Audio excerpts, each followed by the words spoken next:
तो ये जो था, ये तो सिर्फ एक उदाहरण है, ऐसे तो और कितने उदाहरण है कि माँ ने लोगों का इस तरह से कल्याण किया है। और वो तो सिर्फ प्रारंभ था।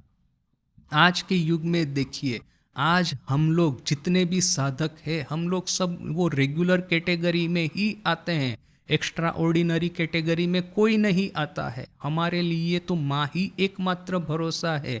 निश्चय हम ठाकुर और स्वामी जी का स्टडी करेंगे, फिलोसॉफी स्वामी जी की समझने का प्रयास करेंगे, ठाकुर की साधनाओं को समझने का प्रयास करेंगे।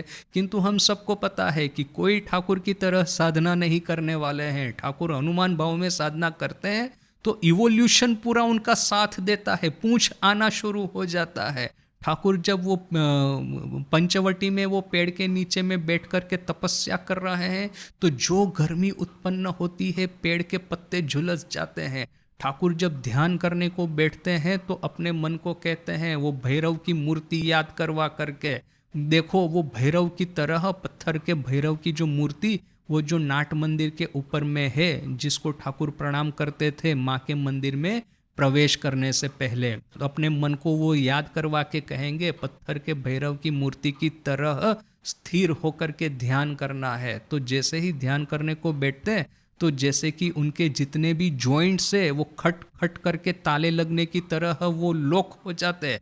और जब तक ध्यान समाप्त नहीं होता तब तक वो ताले खुलते नहीं। वो आसन से खड़े होने का सामर्थ्य नहीं था। कभी कभी उन्हीं की जैसा एक सन्यासी उनके सामने त्रिशूल लेके बैठेगा, कहेगा, माँ के ऊपर में, जगत जननी के ऊपर में यदि तुम्हारा ध्यान एकाग्र नहीं हुआ, तुम्हारे सीने में ये त्रिशूल मार दूंगा।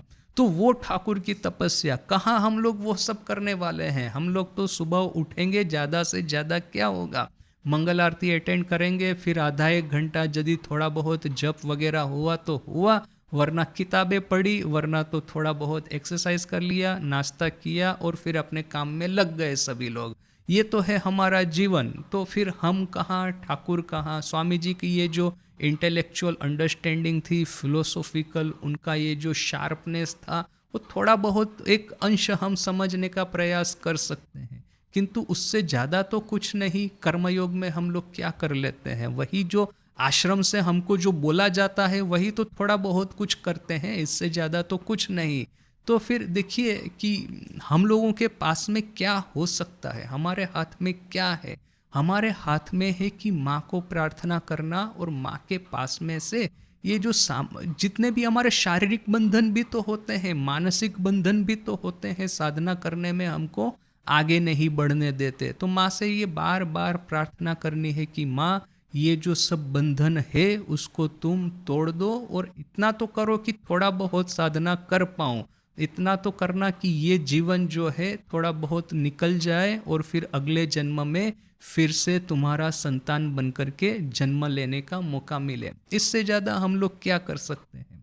इसलिए ठाकुर ने कहा है, माने जब कंप्लेन की कि मैं तो स्त्री हूँ, मैं क्या कर पाऊंगी, तब ठाकुर कहते हैं, नहीं नहीं, मैंने क्या किया है, तुमको इससे भी अनेक कुछ ज़्यादा करना होगा।